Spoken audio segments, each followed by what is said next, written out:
kia má đỏ hồng hồng. Cô bao nhiêu tuổi, có chồng hay chưa? Anh hỏi thì em xin thưa, con thì 4 đứa mà chưa có chồng.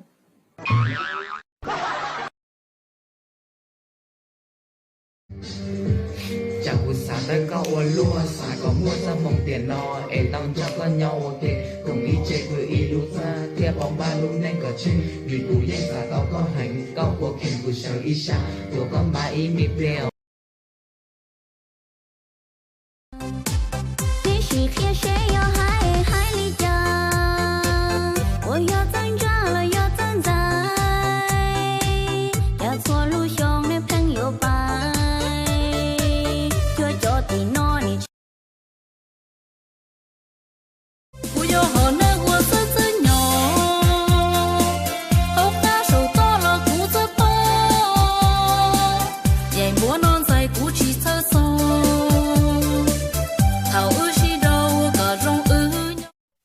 Nè cho con nhà muốn hà lụ đồ bòi tụi cứ tớ tu cứ tớ thiết chim nông lù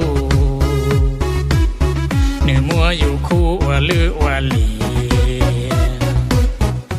Người đã nói không đổi thay và sẽ mãi yêu em suốt đời, lời nói ấy giờ là vết thương